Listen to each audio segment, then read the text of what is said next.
Hi guys, good to see you again, Mr. Kane here. Morning, guys. It's Mrs. G.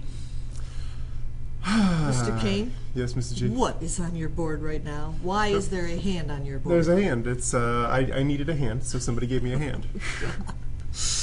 A student left a glove in class. I'm sure that they'll be watching this video and go, "That's my glove!" It's not even winter. Why would they have a glove on already? I don't know. I don't understand. It was right there between the second and third row yesterday. Okay. And yesterday was October... Yesterday was October 15th. something. Yeah, 15th. Yes. Yeah, today's the 16th. It's quarter exam day.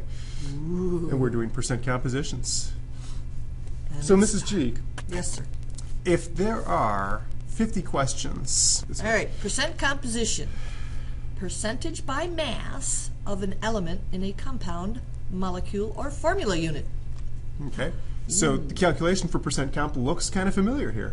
Anytime you see anything that has a percentage, it's usually that part over the entire whole times 100. We're just going to do mass. That's just a piece. It's kind of like a grade. How many you got right out of how many there were total. Total points, yep. Yeah. So we're just doing this by math. If I wanted to find the percent composition of carbon in something sweet like glucose, Okay. You'd need the mass of the carbon over the total mass of the compound, yeah? I believe so, yeah. Okay. So first I need to know the mass of the compound. Now, how'd you figure that one out? Well, it's just the molar mass, Okay. which we figure out by taking 6 carbons, which are each 12.01 apiece, Uh-huh. 12 hydrogens, which are 1.01 apiece, Uh-huh. and 6 oxygens, which are 16.00 apiece, and we add up all of those masses of all Okay. of the atoms, and we get 180.18 grams. Okay, so that's the mass of 1 mole. Got it. Right. The mass of the carbon in this compound is 6 carbons. All right. So 6 times 12.01 gives us 72.06. And it's the mass of the And carbon. that should okay. be in grams. All right. Right. Okay. So in order to calculate the percent comp here, we're going to take the 72.06. We're going to divide it by 180.18. And of course, there's units here, which interestingly enough cancel. We're going to multiply this by 100 to get a percentage. And I think we want 4 sig figs on this one. Yep, so 39.99%. All right, 39.99% sounds pretty decent. Now, you could actually do that for the hydrogen and the oxygen, too, right? It'd be the top number would be different. Oh yeah, if I was doing it for the hydrogen, it'd be 12.01 over 180.18 Uh-huh. times 100, and now there's grams and grams which cancel. And it's 180.18. So that'd be about 6.67%. 6.67%, and I guess I should start labeling these since we're doing them all. Yeah. This is carbon, this is hydrogen, and let's see, oxygen is 6 times 16, which is 96? 96.00 divided by 180.18. 53.28%. 53.28% oxygen. Uh-huh. And I'm going to circle the answers here. So you can do either one that's been specified, or if it just says what's the mass percent, you just do them all. You can do them all, yeah. All right. Well, that's easy enough. Good Easy enough? heavens. Yeah. Okay. Now we should double check this here. 53.28 plus 39.99 plus 6.67. Hundredths place on all of them. Ooh, that's only 99.94%. 99.94%. Is that okay that I didn't get exactly 100%? Yep. I got 3 problems where I rounded my final answer on each of the 3. So I'm probably expecting my accuracy not to be perfect. Right.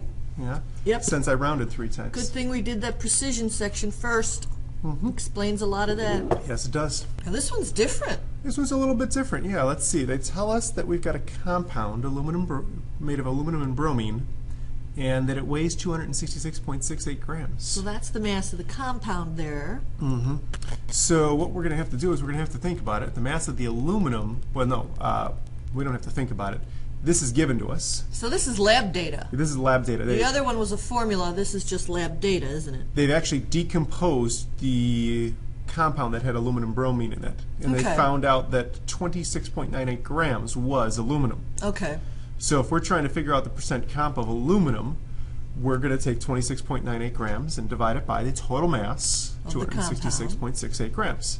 Multiply by 100, and we're going to get 10.1699415 in our calculator, which will round to have 4 sig figs, so All right. 10.12. Okay. Now, the bromine given to us, when they decompose it, they weighed out the bromine and they found out it's 239.70 grams. It's a larger mass, so I would expect it to be a larger percentage. Right, so we're going to expect a larger percentage, you know. So when we do the percent mass here, the calculator spits out about 89%, and we're going to write down 89.88 because of sig fig rules. Okay. Okay. Well, that was easy. Even though it's a little different, it was easy. Yep. 10.12 plus 89.88 gives us perfectly 100.00%. I got to have the hundredths place because we're adding, Yeah. right? So 100%. This one turned out perfect. Yeah. Okay, sometimes they turn out perfect, sometimes they don't. Yeah. So there are two types of problems. Type number one, you're going to be given the formula and asked for the percentages of each element in the formula. And type number 2, you're going to be given some lab data, which you'll be given the total mass of the compound plus the masses of each component of the compound, each of the elements, and you'll be asked to do percentage that way. But the mechanics are still the same. Part over whole times 100. Part over whole times 100. All right, Yep. that's easy enough. Here we go, guys. We're done. Homework number 3. Take these 2 problems on a clean sheet of notebook paper with a title on top, show all work. Yep, make sure your name's on it, and look at that. One problem is given the formula, and the other one is the lab data. Oh, nice. how hard this is going to be. It's One going of to the- take forever. Yeah, especially since we didn't teach any of this. Oh, if you didn't understand, go back and rewatch. Yep.